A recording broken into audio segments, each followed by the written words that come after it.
कल से चारधाम यात्रा की शुरुआत होने जा रही है। कल भगवान केदारनाथ के कपाट खुलेंगे और इसके लिए बाबा केदार की चल विग्रह डोली केदारनाथ पहुंच चुकी है। बाबा के जयकारों के साथ पंचमुखी उत्सव डोली केदारपुरी पहुंची और डोली के साथ हजारों की संख्या में श्रद्धालु भी केदारनाथ धाम पहुंचे हैं। कल सुबह 7 बजे पूरे विधि विधान के साथ बाबा केदार के कपाट खोले जाएंगे। इसके लिए प्रशासन की तैयारियां भी पूरी हो गई है। केदारनाथ धाम को जोन और सेक्टर्स में बांटा गया है। वहीं बद्री केदार समिति की भी व्यवस्थाओं को दुरुस्त करने का दावा कर रहा है।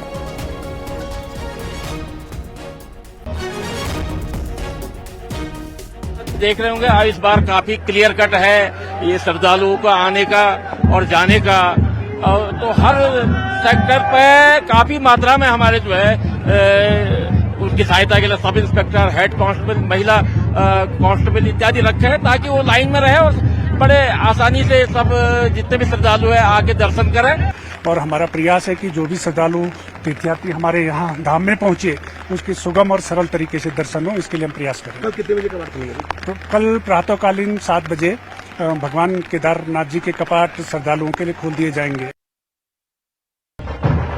बाबा केदार की पंचमुखी चल विग्रह उत्सव डोली आखिरकार बाबा के धाम केदारनाथ पहुंच चुके। आप देख सकते हैं कि हजारों की संख्या में श्रद्धालु बाबा के जयकारों के साथ डोली के साथ यहां पहुंचे हैं और अभी डोली यहां पे आप देख सकते हैं कि एक परिक्रमा लेगी और परिक्रमा के बाद आज डोली यहां से जो केदार मंदिर समिति का जो यहाँ पे एक कक्ष है उस कक्ष में रात का विसर्जन करेगी। उसके बाद जब कल ब्रह्म मुहूर्त पर केदारनाथ धाम के कपाट खुलेंगे उसके बाद बाबा की पंचमुखी विग्रह उत्सव डोली ये केदारनाथ मंदिर धाम के अंदर विसर्जित होगी।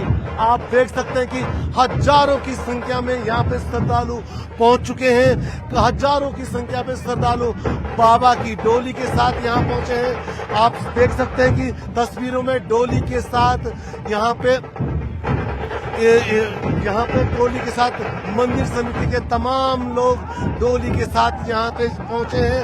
साथ ही जो यहाँ पे शंकराचार्य भी यहाँ डोली के आगे आप देख सकते हैं डोली की पैरवी करते हुए शंकराचार्य भी यहाँ पहुंचे हैं और तमाम हजारों वो श्रद्धालु जो कल उस घड़ी का इंतजार कर रहे हैं जब बाबा केदारनाथ धाम के कपाट खुलेंगे। उस शुभ घड़ी यानी कि 7 बजे जब बाबा के धाम के कपाट खुलेंगे तो ये वो संख्या है, ये वो श्रद्धालु है, ये हजारों की संख्या में वो श्रद्धालु है जो उस घड़ी का साक्ष्य बनकर उस घड़ी का इंतजार कर रहे हैं। कैमरा सहयोगी दीपक उपाध्याय के साथ मैं सत्येंद्र बरतवाल, न्यूज 18 केदारनाथ धाम। केदारनाथ के साथ ही गंगोत्री और यमुनोत्री धाम के कपाट भी कल खोले जाएंगे, यानी कि कल 4 में से 3 धामों के कपाट खुल जाएंगे। गंगोत्री धाम को भी फूलों से सजाया गया है। मुखबा और गंगोत्री धाम की तस्वीरें इस वक्त आप देख रहे हैं। अंदाजा लगा सकते हैं आप कि किस तरह कपाट खोलने की तैयारी है। आज मां गंगा की उत्सव डोली भैरव मंदिर में रात्रि विश्राम करेगी, जिसके बाद सुबह उत्सव डोली गंगोत्री धाम के लिए रवाना हो जाएगी।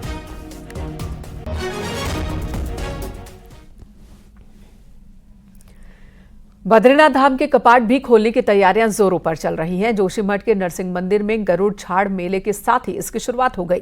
मेले के पहले दिन बड़ी संख्या में श्रद्धालु पहुंचे, भगवान बद्री विशाल की सफल यात्रा के लिए प्रार्थना की।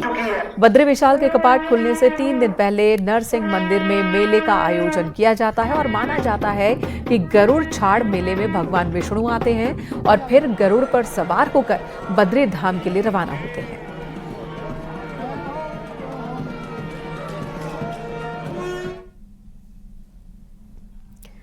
करीब 15 दिन तक जलने के बाद गुरुवार को देवभूमि उत्तराखंड से राहत वाली खबर आई। आज पूरे राज्य में फॉरेस्ट फायर की एक भी घटना सरकारी रिकॉर्ड में दर्ज नहीं हुई। हल्द्वानी पहुंचे सीएम पुष्कर सिंह धामी ने इस पर संतुष्टि जाहिर की। सीएम ने हल्द्वानी पहुंचकर न सिर्फ फॉरेस्ट फायर समीक्षा की बल्कि सड़कों की हालत, पेयजल किल्लत और बिजली व्यवस्था को लेकर भी अधिकारियों के साथ मीटिंग की। इस दौरान उन्होंने अधिकारियों से जानकारी ली और मॉनसून सीजन को ध्यान में रखकर सारी तैयारियां पूरी करने के निर्देश दिए। तिथि फॉरेस्ट फायर आज पूरे उत्तराखंड के अंदर सभी स्थानों पर ये शून्य हो गई है, यानी कि पूरी तरह से ख़त्म हो गई है।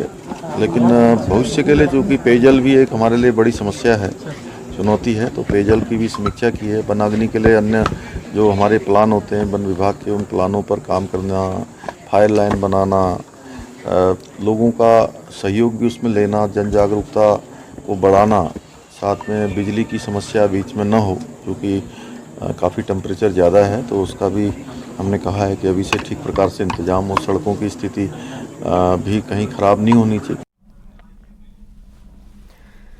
उत्तराखंड कांग्रेस के नेता लोकसभा चुनाव प्रचार के लिए दूसरे राज्यों में पहुंचने शुरू हो चुके हैं। गुरुवार को नेता विपक्ष यशपाल आर्य हरियाणा पहुंचे, जहां सिरसा सीट से कांग्रेस की प्रदेश प्रभारी शैलजा चुनाव मैदान में हैं।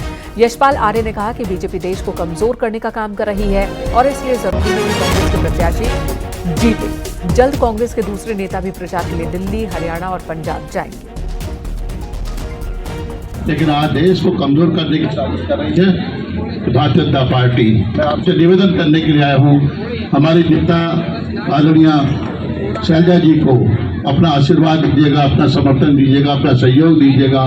और निश्चित रूप से मैंने कहा ना कि शैलजा जी नाम नहीं, पहचान है, हमारी शान है।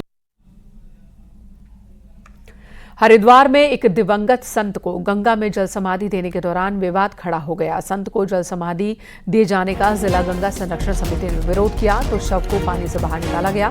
दरअसल हरियाणा के सोनीपत से दिवंगत संत को जल समाधि देने के लिए उनके शिष्य हरिद्वार लेकर पहुंचे थे।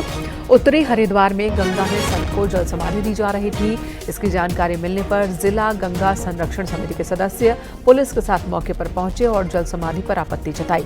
काफी समझाने के बाद जल समाधि दे रहे लोगों ने शव को बाहर निकाला और फिर अंतिम संस्कार किया। गंगा जी में किसी भी धार्मिक सामग्री या बॉडी या कोई भी जल समाधि देना प्रतिबंधित है, जो एनजीटी ने आदेश होना। इसी वर्ष को कई वर्ष हो गए, इसका प्रचार प्रसार ठीक से न होने के कारण सोनीपत हरियाणा से कुछ लोग यहाँ पर कल जल समाधि देने आए थे गंगा जी में, जो बिल्कुल प्रतिबंधित है। हरिद्वार के लक्सर में पिछले साल आई बाढ़ से सबक लेकर इस बार प्रशासन सजग नजर आ रहा है। लक्सर कस्बे में प्रशासन अतिक्रमण के खिलाफ कार्रवाई में जुटा है। एसडीएम और नगरपालिका की टीम बाजार और मुख्य मार्गों पर नालों पर जमा अतिक्रमण हटाने पहुंची। एसडीएम ने बताया कि डीएम के निर्देश पर कार्रवाई जारी है। मानसून सीजन से पहले नालों की सफाई कराई जाएगी ताकि जलभराव की समस्या न हो।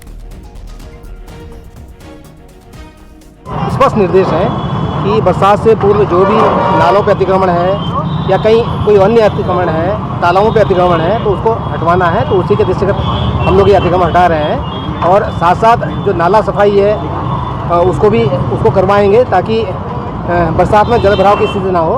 और जो ये अभियान है हमारा लगातार ये चलता रहेगा, कंटिन्यू चलेगा।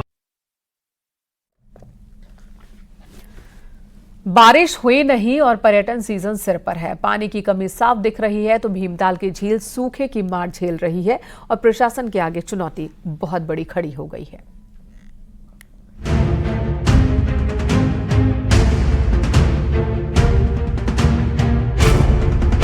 बारिश न होने का संकट भीमताल की इस झील पर दिखने लगा है।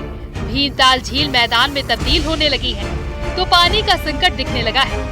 बारिश नहीं होने का असर ये है कि कभी लबालब रहने वाली झील सूखे की चपेट में है। पर्यटन और स्थानीय लोगों के लिए महत्वपूर्ण इस झील पर पड़ी सूखे की मार से स्थानीय कारोबारी चिंतित हैं। जलस्तर कम होना बड़ा चिंता का विषय है, क्योंकि 15-20 दिन के बाद पर्यटक सीजन आना है और इसका प्रभाव पर्यटकों पर भी पड़ेगा और जो इस पर्यटन से जुड़े व्यवसायी हैं उनको भी इससे काफी नुकसान होने की संभावना है और इससे काफी परेशानियां पैदा हो रही हैं। जैसे कारोबारियों को भी, नाव चालक हैं, कयाक वाले हैं, जो भी तालाब से जुड़ी गतिविधियां हैं, उनमें काफी परेशानियां हो रही हैं। और भीमताल की स्थिति तो ये है कि यहाँ पर काफी सिल्ट जमा हो चुकी है। दरअसल भीमताल झील पर्यटन के साथ निचले इलाकों के कई गाँवों को सिंचाई का पानी देती है, लेकिन पिछले साल के मुकाबले 1/4 बारिश भी नहीं होने से झील में डेल्टा बन गए हैं तो झील मैदान में तब्दील हो रही है। हालांकि सूखे की चपेट में दिख रही झील पर सिंचाई विभाग भी टेंशन में है, लेकिन सिल्ट हटाने की बात भी कर रहा है। वर्तमान में काश्तकारों की मांग के अनुसार लगभग 5 क्यूसेक पानी छोड़ा जाता है, वो भी जब उनकी डिमांड होती है।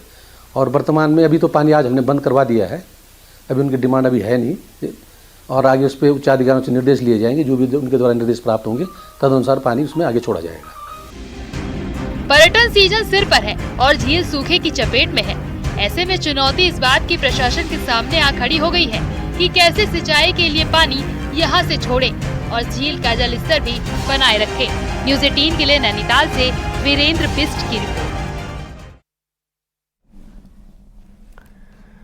नैनीताल हाईकोर्ट की एक बेंच क्या राजधानी देहरादून के नजदीक ऋषिकेश में बन पाएगी या चीफ जस्टिस की ये सोच विवाद में उलझ जाएगी?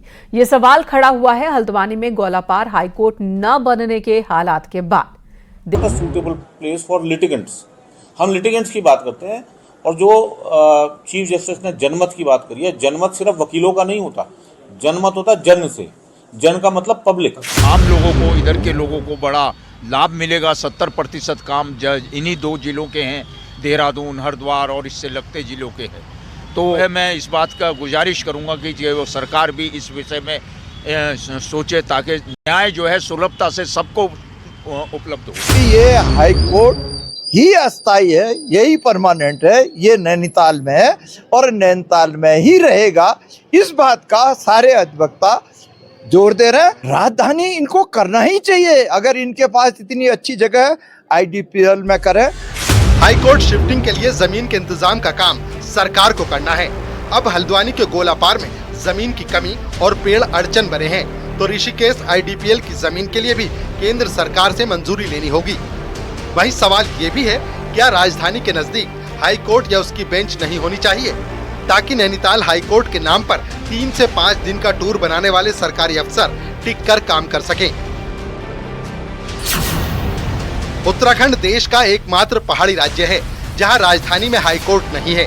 हिमाचल प्रदेश का हाईकोर्ट शिमला में है, सिक्किम का गंगटोक में, त्रिपुरा का अगरतला में, असम, नागालैंड, मिजोरम और अरुणाचल प्रदेश का हाईकोर्ट गुवाहाटी हाईकोर्ट है, जबकि मणिपुर में गुवाहाटी हाईकोर्ट की एक बेंच है। तो जम्मू कश्मीर में राजधानी की तरह हाई कोर्ट भी श्रीनगर और जम्मू शिफ्ट होता है। तो अब क्या होना चाहिए, इस पर बीजेपी और कांग्रेस का अपना अपना तर्क है।